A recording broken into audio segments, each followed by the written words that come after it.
What up? Happy Wednesday. It's Nordo in for PA, 9 to noon. The host returns tomorrow. And we do have actually things are getting hot. 9 to noon, almost prophetic yesterday morning, Talker Tuesday style. Parker Fox in studio with me, by the way, hanging around for an extra segment, a little bonus Parker, at Parker Fox 24 via X. Yesterday, Parker, during Talker Tuesday, you asked for talkbacks, Talker of the Day, and I placed it like this. I said, hey, if I told you that Kyler Murray was going to be the answer at Vikings quarterback, what would you say? Results were mixed, we shall say, via the iHeartRadio talkback feature.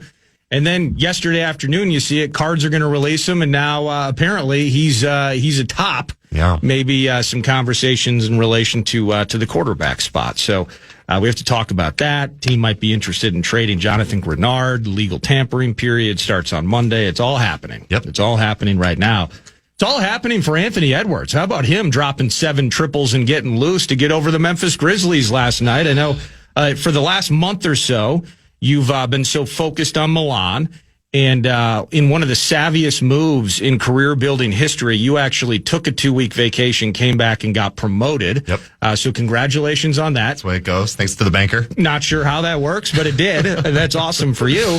But jumping back into the seat of following the Wolves as they get closer to the postseason, what did you think about them making it maybe a little tougher than it needed to be against the Grizz? But Anthony Edwards just said, I'm tired of this. Let's go win it. Yeah, I think if you were to ask people at that Wolves game last night to name the 5 starters for the Grizzlies, they would have a tough time. I have a tough time even looking at it right here. I know Gigi Jackson, Jalen Wells, Ty Jerome, Scottie Pippen, but you go down the list of guys coming off the bench and you're like, who's playing for this team? And then you look in the first half and we're losing, and you're trying to find ways to qualify the fact that you can go to Denver and beat them in a pretty convincing style, and then come back home where you're supposed to take care of business, and things get a little weird. But nonetheless, you have Anthony Edwards, you have 7 triples, you have 41 points. You would hope that it could be a little bit more of an even scoring team effort, maybe even find ways to go to your bench and get some guys that haven't gotten great minutes, like Yohan Berenger, Jalen Clark. But you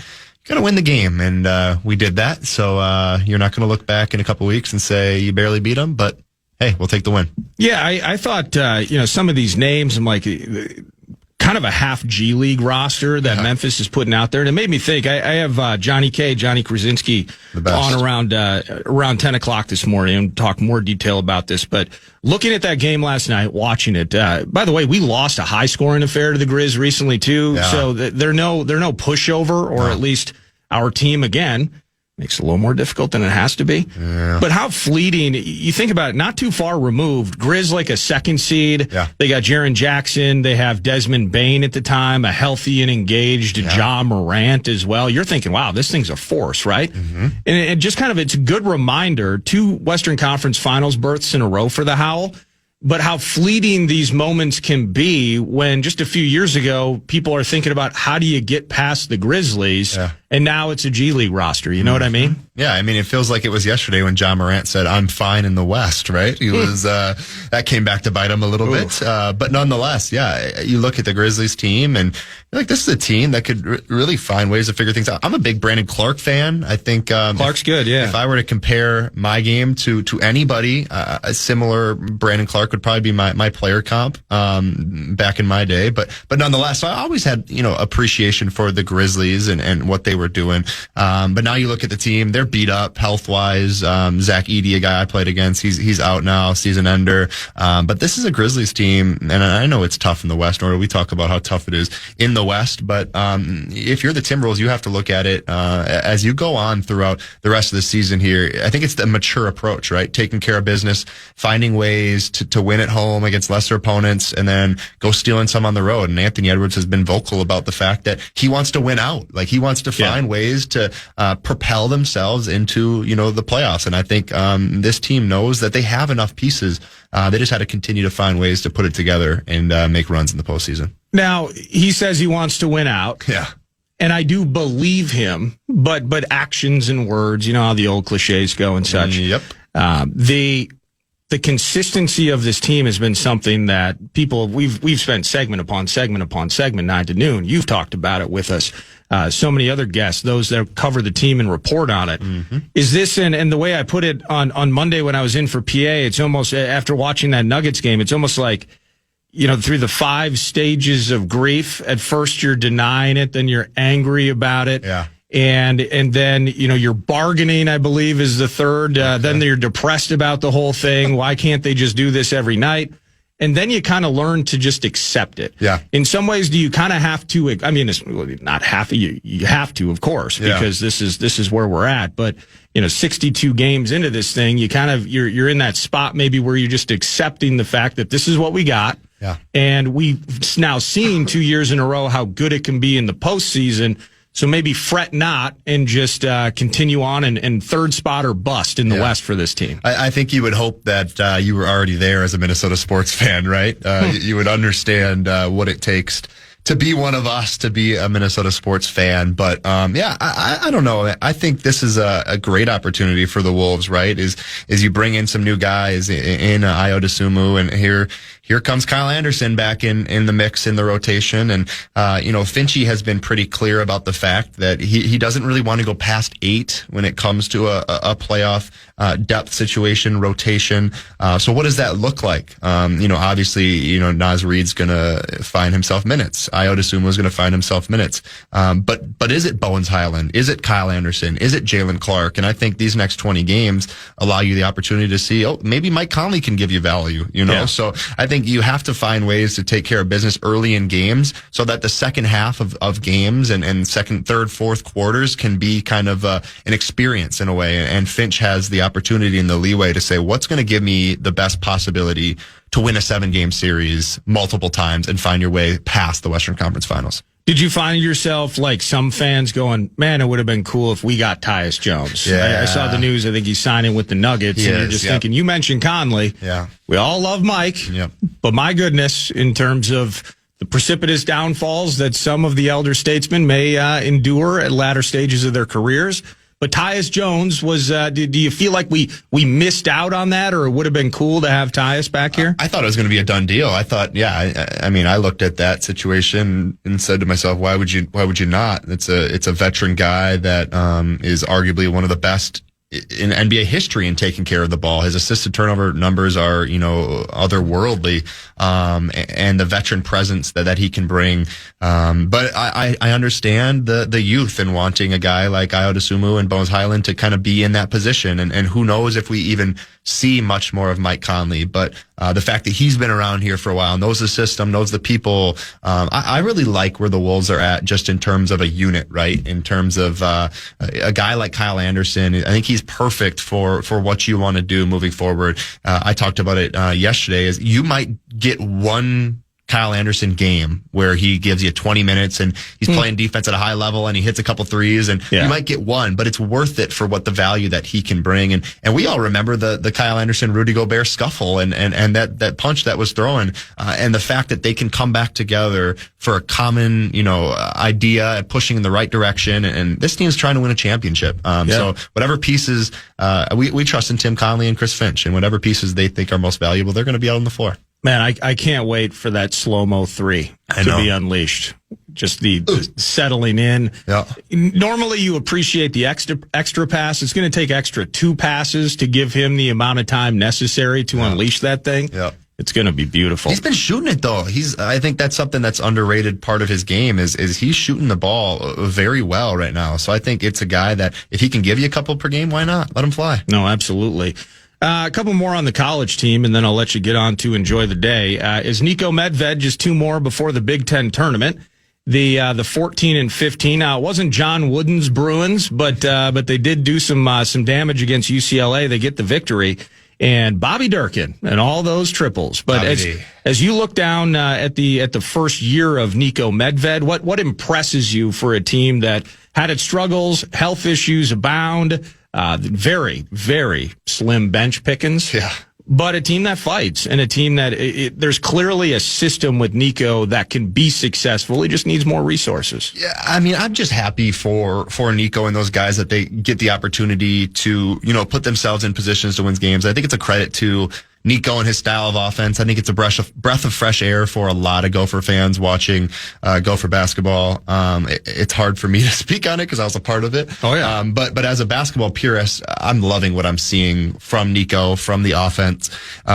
4 guys scored in that game against UCLA. Only 4 players scored. That's 6 players played, 4 players scored. So kind of an unheard of thing. And then to beat a team in UCLA, and then UCLA turns around, they just beat number 9 Nebraska. So this wasn't like this was some bad UCLA team. No. And in the Big Ten, you never apologize for winning because it is really hard. I think people don't understand the amount that goes into scouting and preparing and this Gopher team. I think that's except for Oregon, though. Except for Oregon, they're terrible because they're terrible. Clearly, there's whatever it is, that money funnel. Yeah, that's coming from Nike. Yeah, I don't think a lot of it hits the hardwood. Yeah, Phil's not putting it there. That's for sure. But I think too, if you look at the future of Gopher basketball, scouting is such an important thing for these teams, and Nico's teams are so hard to scout because everybody's cutting, everybody's passing, everybody's shooting. And we talked about it this morning. What's the next step? Well, you got to get guys, you got to get diamonds in the rough, and you got to find ways to protect kind of your culture.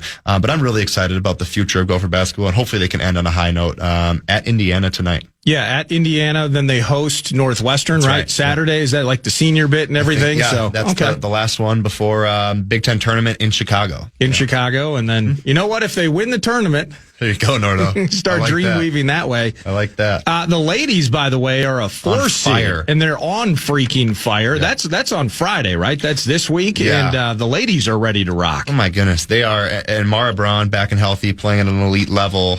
Tori McKinney's sparking it. Grace Kohalski. I mean, this is a team. Amaya Battle, this is a team that they're really clicking on all cylinders. And we talk about this basketball season's long, right? Like you don't want to peak in December and in January and February, but this Gopher women's basketball team, they're trending in the right direction, looking to peak, and what a fun story that would be to watch them in March get a couple wins. No doubt about it. Hey, thanks for spending a little bonus segment with me. Of course, thanks for having me, bro. And I think we're going to see you on Monday. You bet. And maybe even we can have a special guest, potentially. We'll see if we can make it happen. Let's see.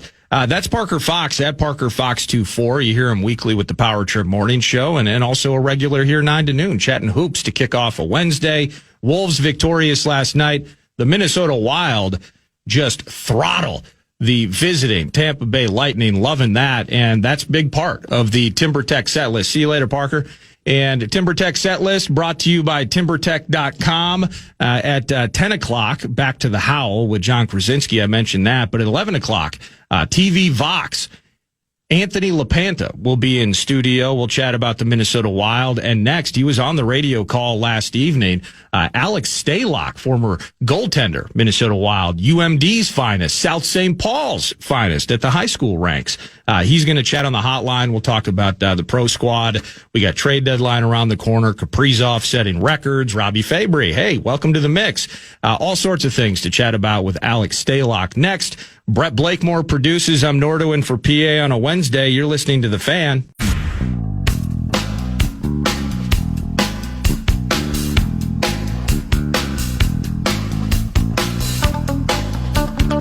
See this one playing out. Championship pedigree. You're right. A lot of guys have hoisted cups, maybe multiple on this group. And I think it's a good meeting for these teams. It's a perfect time for them to meet. Both teams coming in with 2 losses in their last 2 games. And now you get a team rolling here.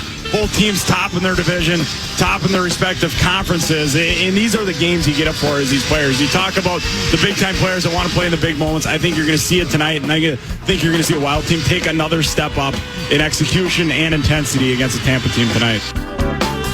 That's the voice of former Minnesota Wild goaltender Alex Stalock on the broadcast call with Joe O'Donnell last evening as the Minnesota Wild house the visiting Lightning 5-1. And on the hotline right now, Connecticut Water Systems hotline, is the aforementioned Mr. Stalock. How you doing, Alex? I'm doing good. Get a little bit of sleep last night with the late start. National broadcast clomp is, always the central time zone games back. You get the 6 o'clock start out east, and we get the lovely 8:48 puck drop in St. Paul. So it's a late bedtime, but it was well worth the wait. We saw a record-breaking moment last night on the ice for Kirill Kaprizov, and we saw a huge Wild win against the top team in the Eastern Conference.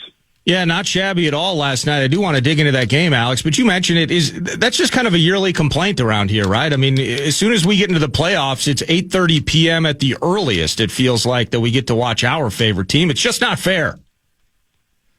Well, our superstars, that's early for them. Our superstars the last few weeks have been used to the 9-10 puck drop over in Milan, so this is a little bit of an early puck drop for those guys. That was half the joke last night. They're used to these late-night games. But, no, it is. You sit around all day. You have a later pregame skate, usually around noon now with the later puck drop, and something a while they're going to have to get used to. They have 5 national broadcast games this month alone, which obviously is pretty special for a lot of those players that can showcase, their skill and you see so much of the Eastern Conference teams throughout the year, and this team does get, recognized finally, the superstar that they have on this roster. And to get 5 games in a month is pretty special. And they come back right back Sunday with the national broadcast in Colorado with 1 o'clock puck drop here in Minnesota. How much fun are you having doing the radio work? Oh, it's awesome. I mean, I'm so fortunate to have an opportunity to work with Joe. I've known Joe. I spent time with him. Season I spent with the Iowa Wild. It was 2016, 2017, because Joe corrected me last night. I thought it was 2015, but he was correct. And, at that time, Joe was doing everything for the Iowa Wild. And in the American League, that's a role that most times that guy's doing radio. He's doing travel. He's handing out per diem. He's doing flights. He's doing hotels. I mean, you're doing pretty much all the details behind the scenes. And I just knew right away when I got to Iowa, he was a guy that I was like, I can have fun with him. And I had a ton of fun. And we've always got along. We've always kept in touch. Our kids are very similar in ages. So not only do we run into each other at youth hockey games in the winter, but his boys play baseball as well. So we see each other at a lot of tournaments. And now to be back sitting with them in the Al Shaver press box and calling games, it's just a ton of fun. And we enjoy it. We just hope there's never one of those, 5th grade ordeals where you just go on a laugh attack and you can't talk. And we haven't had that yet, which is good. You know exactly what I'm talking about. Yes, I absolutely when you do. Can't even look at your buddy, and every time you pick your head up, you start dying laughing. We can't have any of those on air. No. Please try to mitigate those.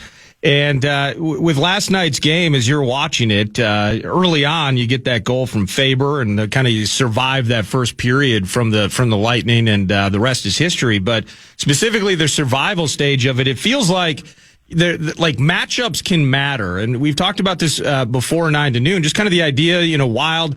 I'm trying to get my favorite team just to get out of the first round, but certain teams just really the Wild match up really well against. For instance, Edmonton, historically, despite McDavid and Draisaitl, Wild have great luck against the Oil. And then you can look at Montreal, another good example, but specifically against the Lightning. They got their cups and stuff.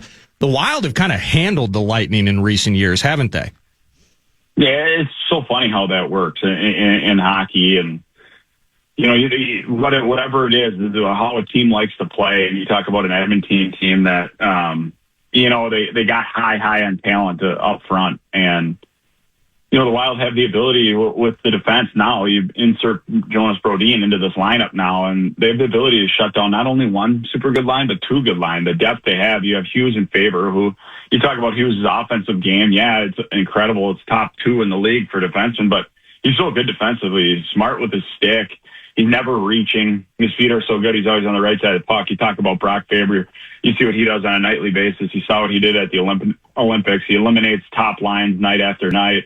And then you come back with Jared Spurgeon and Jonas Brodin, who would be it would be a 1 and 2 on 80% of the leagues in the league, or 80% of the teams in the league. Sorry, but it's a decor that is so strong. And then currently your 5-6 are Jake Middleton and Zach Bogosian. I mean, if you look at that depth going into playoffs, you got to be happy. As long as that group can stay healthy, it's a really good defensive core. And you look what they did to Tampa last night, and they had a few chances here and there. Their power play gets clicking. You see what Kucherov can do with the puck, and he's dangerous when he does have the puck. But there wasn't a ton of grade A's on Philip Gustafsson, and who ought to break, since the Olympics. Obviously didn't have the Olympics he wanted to for Team Sweden, but since coming back, he's been unbelievable for the Wild. And starting in Colorado, he stopped 44-45 and that huge win in Colorado, and the loss against St. Louis. He even gives up 2 goals on 23 shots, and then again last night stops 24 or 25. He's been on quite the tear, and you got to tip your cap to the defensive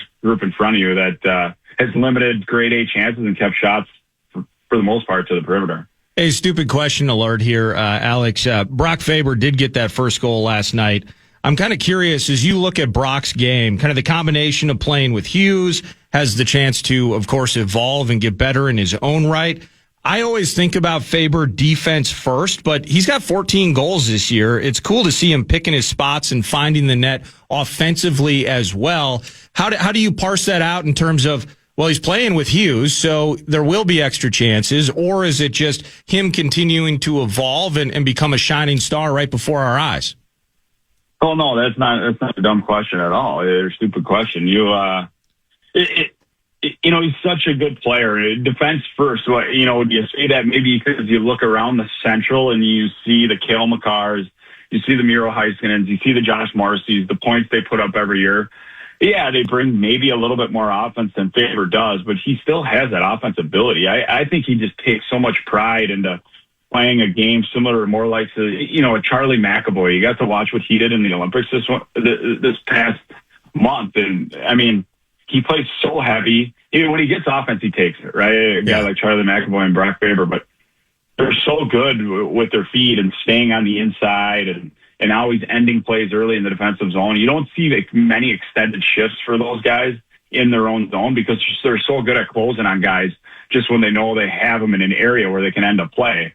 And now that allows that line, if he's going to be out there with Hughes almost 99% of the time, to get up and play offense. As soon as that group gets the puck, they want to go and attack. And Hines does a good job of getting his top 2 lines out there with that deep pair. And the faster they can get out of the defensive zone, the more they can spend time in the offensive zone and where they're dangerous. They can work all their exchanges and their scissor plays and seam plays. And you saw that last night on a few shifts. And, you talk about Faber. Defense first, I don't know. It'd be fun to sit him down and ask what he thinks. I think he loves playing in the offensive zone. Any player loves playing in the offensive zone. I just think he's so effective in the defensive zone and getting the puck and bringing the team into an offensive zone attack. Well, I don't want to offend the guy, so I'm not going to hit him with, your defense first. That's kind of all you can do. So it's cute found money when you score a goal. He's terrific, man. You could have hit me with calling me an offensive first goaltender, and I have no problem with that. I didn't make a ton of saves, but I was always thinking offense. This is what it is. You mentioned McAvoy. Had you ever been a part of a melee in the crease that required somebody like a McAvoy to get behind you and try to play big in front of a wide open net? You ever have that happen? Yeah. I mean, believe it or not, my mouth got me in a little bit of trouble sometimes in the crease, and there was a lot of melees around our crease. And no, but that save,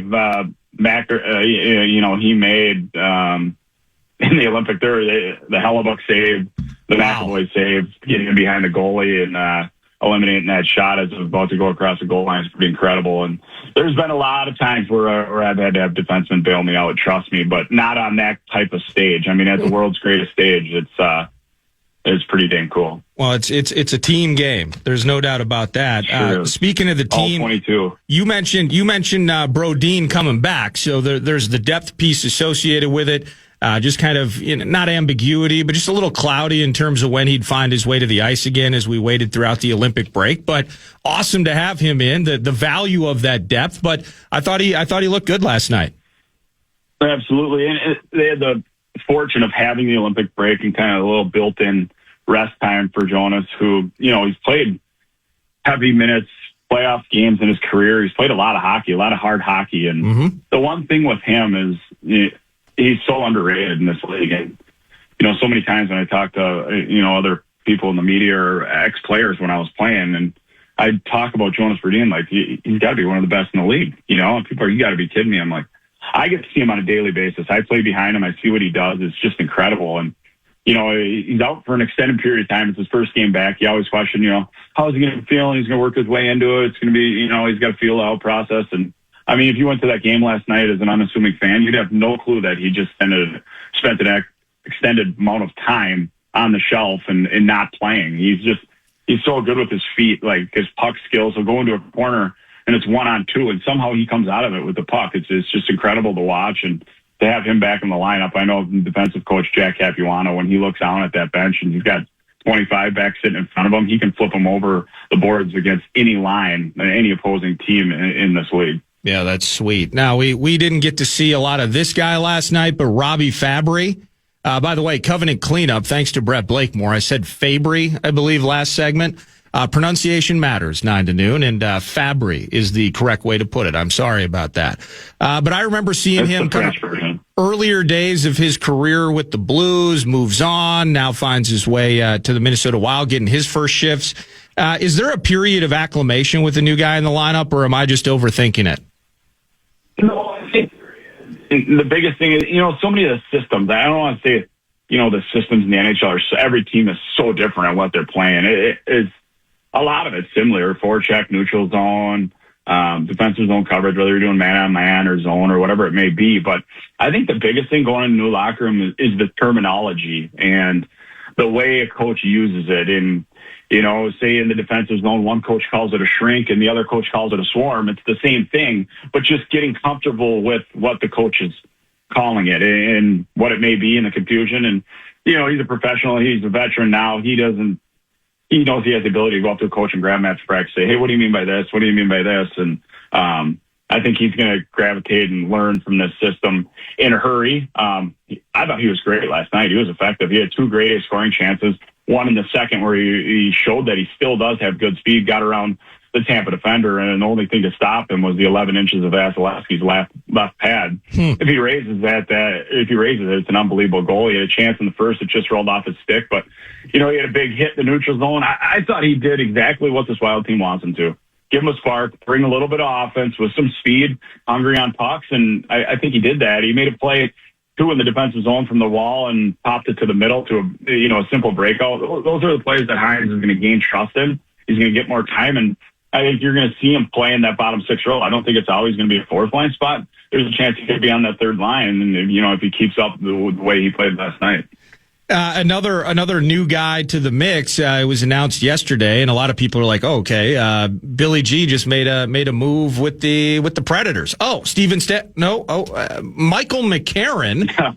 Right. Do you know, were you scrambling to get to know him a little bit? Seen anything from him? He plays it. I mean, he's 6'6", so he's a freaking Goliath out there on the ice. But anything you know about Mr. McCarron? He plays hockey the right way. He plays an honest hockey game, and I think that's what Billy Guerin appreciates in a player like McCarron. To give up a 2nd-round pick, he's going to make a difference here. He brings size. You see what he's done to some of the Wild players. Not what he's done, but what he's got into with some of the Wild players. Middleton, he's fought him multiple times. He's got into it. Foligno in the past, and the clip's going all over the internet right now with Zuccarello. Zuccarello, had like a Byron Buxton swing right at the top of his kneecaps, and I heard Billy talk about it last night. It was a pretty good acting job. He's not going to win any Oscars for how he reacted to that slash, but no, he's going to be effective. He can get in the circle. He can win faceoffs, what the Wild looking for. He's going to penalty kill. He can bring offense, but he's a big body. And come playoff time, he's an effective player. He's played playoff games, and I think it's a great acquisition for this group. And do I think they're done? Perhaps not. It's just going to be interesting what's going to fall here in the next few days leading up to the trade deadline on Friday. Yeah, indeed.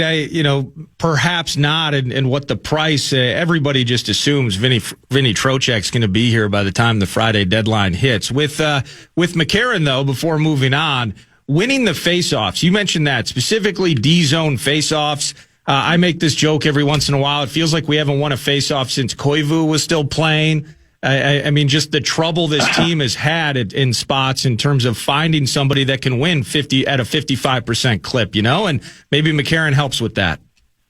Yeah, it's not all on the centerman as well. And, the winger's got to help out on draws, and it's such a hard skill. And, you have guys in there that are just, competitors and want the puck, the Hartmans, Eriksson Ek, Sturms, he's done on a couple of teams. Europe, who's a young forward, a young center in this league, trying to figure it out. It takes time. And, with Europe, it's something we dealt with as Wild fans for so long with Eriksson Ek. And early on in his career, it was always a comparison. Well, look at Brock Besser, what he's doing. And Vancouver. Look what Brock Besser's doing. He's putting up goals. And everybody's be patient, be patient. I think finally fans are realizing, okay, look at what Eriksson Ek does on a nightly basis now for this team. And Yurov is similar in a way where he's so intelligent. His hockey IQ is so great. It's just going to take time for him to figure it out. And he's going to become stronger and stronger every year in the faceoff circle. And it's just one of those things that it's not their strength right now, but that's just as of now. And you can always get better at that. Billy did that and went and grabbed Michael McCarron. And also Fabry has the ability to jump in and take faceoffs. And, a veteran almost 500 games in this league, Robbie Fabry, he can get in there and help in the faceoff circle as well. And, no, it's something that needs improvement. I'm sure it's talked about. It's worked on every day, pre and post practice. And, you hope to see it start turning the other way and getting a little bit more strength in the faceoff circle. How much does this extra day here before they go to Vegas, how much does that rest matter? I mean, we're all kind of, dug into, wow, look at Quinn Hughes jet setting across the country, back and forth to New York, and then he's back in his sweater scoring a sweet goal against the Lightning the next day. Like, how much does that extra day, you think, matter? Just some extra Z's, get the nap schedule back in regular rhythm again, and be ready for those Golden Knights on Friday night.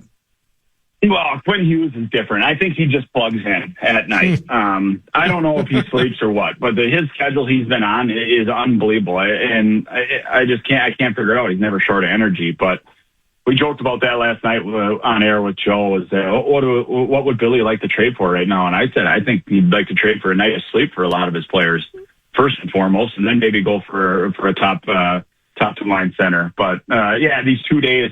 Obviously today being a day off for the group, and well deserved. A big win, and obviously not getting to bed probably for most of them until 2 a.m. last night. Oof. But he went on the road for 2 tough games, and rest is a weapon. That's what the players always joke about when they want a day off, is rest is a weapon. But truly, this time of year it really is, and it seems weird to say coming out of an Olympic break where you just had 2.5 weeks off for most of the guys. But it's a time of year where this schedule is just so dense. And you're not going to have many opportunities where you have 2 days off. Yeah. So it's a great time for this group to get a little rest. Yeah, and as with NHL players playing in the Olympics, whether it's Four Nations or some other bit up the sleeve of Mr. Bettman in the NHL, these sorts of schedules are probably going to become the norm. 84 regular season games, too. Time for a couple more. Alex Stalock, you heard him last couple games actually on the radio call with Joe O'Donnell, providing some hockey analysis. I got this via the text line, Alex. You know Pete Bursich, right? Oh yes. Yeah, the fellow analyst, right? Yeah. If it was just one, I wouldn't have said anything. But the text line's rolling in. I thought that was Bursich trying to talk wild for a minute. Smiley, laughing emoji. Then Mark in St. Cloud. No. Sounds like Pete Bursich talking hockey today. And then another tuned in mid-segment and was wondering why Bursich was talking hockey. Alex sounds just like him. How about that? You sound like Pete Bursich. It's incredible. I mean, that's good to hear. That was the first time that's all been sent in via the talk line. I didn't get that last night on the Tom Reed hotline intermission, so it was there was none of that when Falmus brought up all the questions. I was worried when they do the texting questions. I'm like, oh gosh, what could people be texting, especially some of my buddies? I can only imagine what he sees. Well, I got to be honest, the next name you do, now that you've given me that idea, I'm going to be hitting that 64686 hard during the intermission. It's a total L. Hey, extreme. High school. Well, actually, before I get to the high school side of things, South St. Paul's finest, Alex Stalock on the 9 to noon show this morning. Kirill Kaprizov. I didn't mention that, but you're at the arena last night. Probably getting some heck from his boys because he gets number 220 on an empty netter. Like, come on, man. Like, they're just kind of giving it to you there. But he passes Marian Gaborik in lightning speed, like 381-ish games, I believe. I think it's 381. And Gaborik with the congratulatory video and such. What was that like with the Kirill love when he iced that thing last night? It was pretty cool, and Joe had a great call on that. I think his direct words were "move over, Marion," which was, Marian Gaborik, when the nation first came back to Minnesota, he was the superstar here. At that time, he was so fast in the league in the early 2000s. The game was a lot different, but, they're similar players. They're electrifying. When they get the puck, they're the type of players that, the crowd gets on their feet. There's a whisper in the building. You just hear it. It sounds different when Corell gets the puck. Something's going to happen. And you're starting to see it as well when Quinn Hughes gets the puck. But he's been that way since day one, since he scored his overtime winner against the LA Kings here during the COVID-shortened year. It's just it's been so fun to watch. Just being at youth rinks. Every team my kid plays against, there is a 97 on that team. It just shows the impact he's had on this hockey community. He loves it. He always has a smile. He loves the game. And he's such a good superstar and role model for our kids to look at on a nightly basis. And we're just lucky to have him. And to get where he did already in franchise history, scoring is pretty incredible. And it's going to be fun to watch what he can do, for the rest of his career here. So impressive indeed. To the high school ranks, high school hockey tourney kicks off starting at 11. It's Hibbing in Dodge County. So you were a member of South St. Paul. You went to the tourney. It was like 2004. And what was that experience like? And are you still locked in? It sounds like you're still locked in on the tourney even today. It is. Yeah, I am locked in. Maybe not as great as I know Kevin Gorg is extremely locked in. He's hunkered into this whole thing. I'm going to go find a spot to grab some lunch and try to watch the 11 o'clock start. And I just love the kickoff to it. And how the, teachers, I remember, I'm aging myself, but it's tourney time. It was tourney time as an elementary student at South St. Paul when the portable TV would come on the 4-wheel cart and your door would open. It was time to just sit around the TV and watch all the studs of, the mid-90s, the Blues and Jeffersons. And it was a great time of year. And I know our kids look forward to it going to school. They come home and they talk about the teacher turned the tournament on. And it's like, it's so great that gets done. But no, it's special. Any team that gets to go, you're playing with, your kids you play with in youth hockey from squirts all the way up. And when you're a squirt, do you think you're really going to make it to the state tournament? No, it's just a pipe dream. You see it on TV. You're like, there's no way possible. And then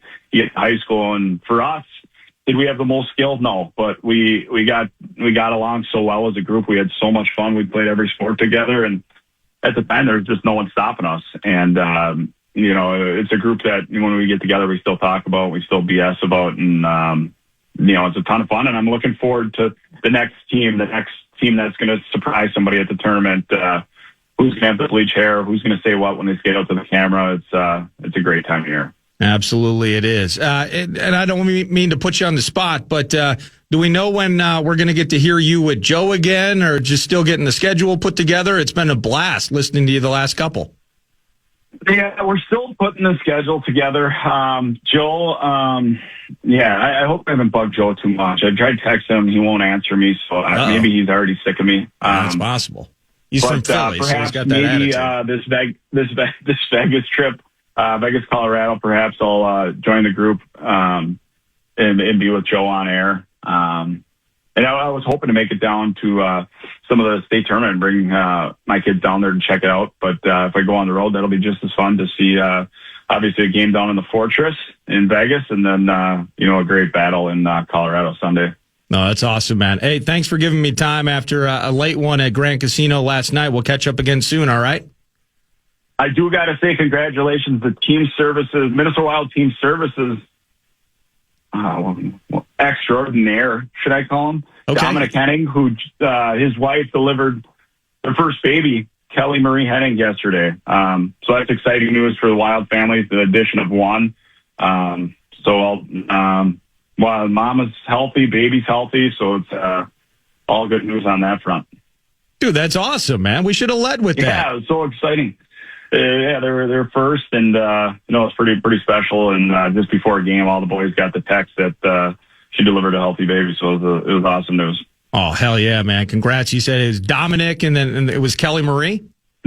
Kelly Marie is the baby. Nicole is the wife. Yes, to a 6-pound, 12-ounce baby. Oh, so the newest member of the Wild fan base has arrived as of yesterday. Oh, that's awesome. Get Sickman on the. He's got to get the baby a onesie and do a little celebration in house. That's awesome, man.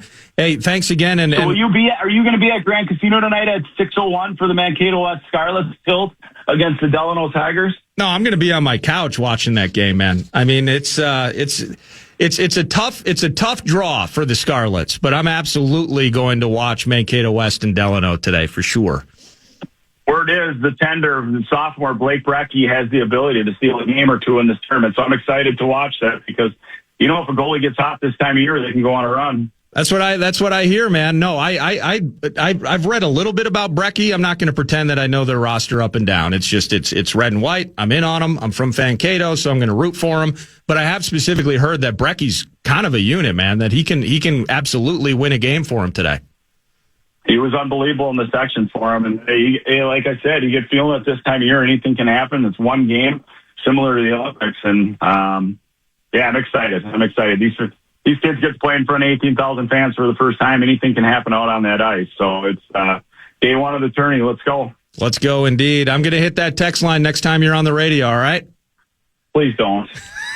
I'll see you later. What? That's Alex Stalock. Whether it's the Minnesota Wild radio network, you hear him doing some work for them, former Minnesota Wild goaltender. And of course, South St. Paul's finest as the tourney approaches today at Grand Casino Arena. Thanks to Alex for giving me some time this morning. We're going to hit some Vikings news around the corner. In relation, we got QBs being it's set to be released from their favorite teams. Suddenly, maybe our favorite pass rusher is up for trade. What's that all about? We can chat about that. Text line 64686, Bradshaw and Bryant.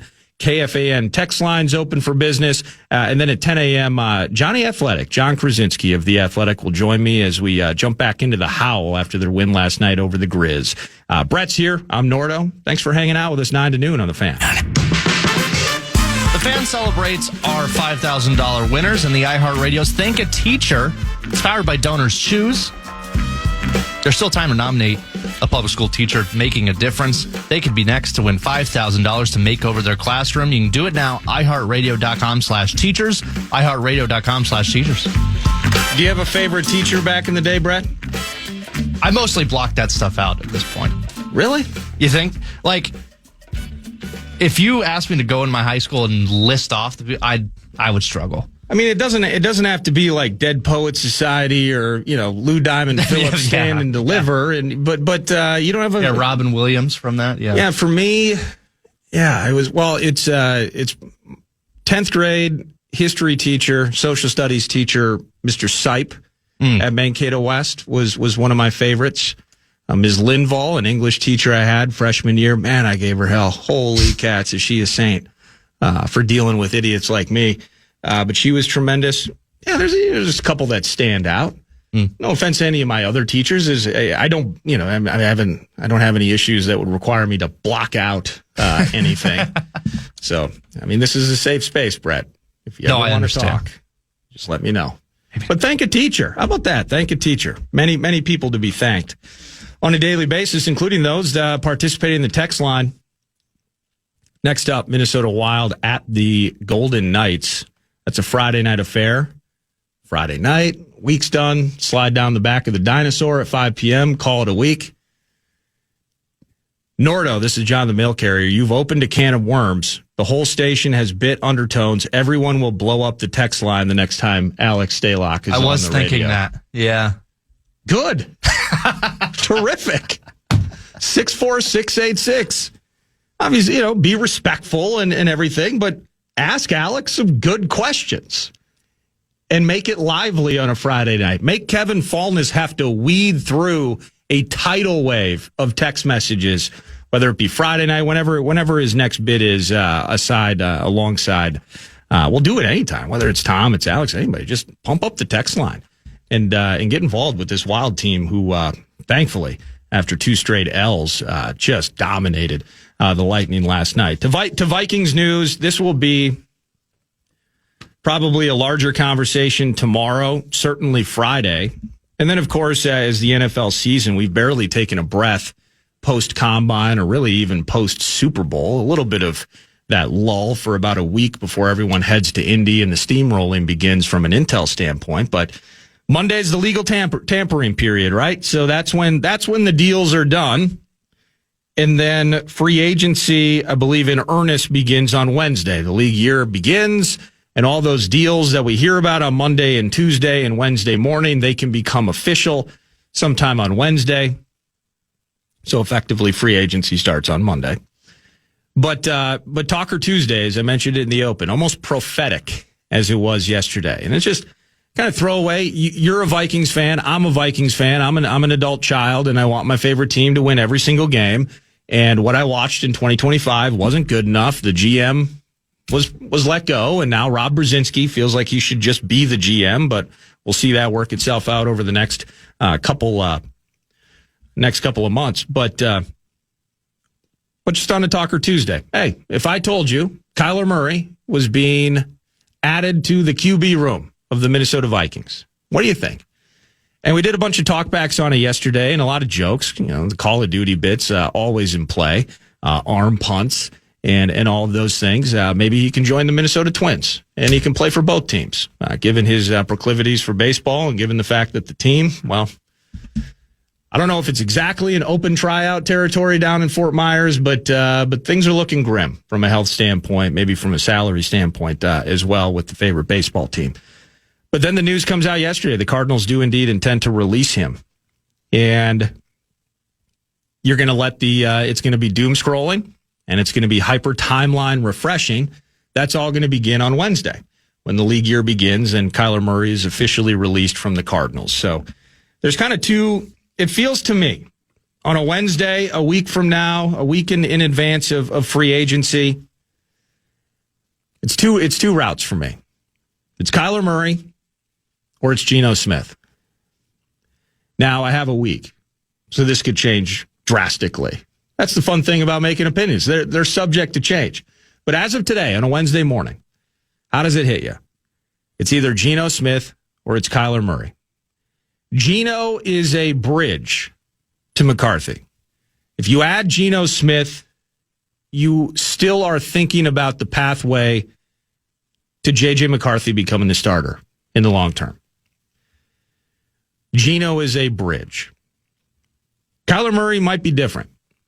A more interesting situation, potentially a dilemma for the purple. With Sam Darnold in 2024, him moving on, the impetus for that really is the idea that, okay, 10th overall pick, injured all of 2024.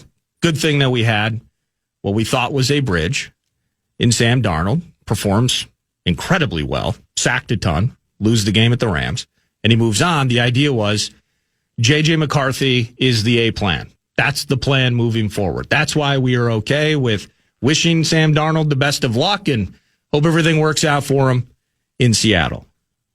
Well, it did, didn't it? It worked out at a high level for Mr. Darnold.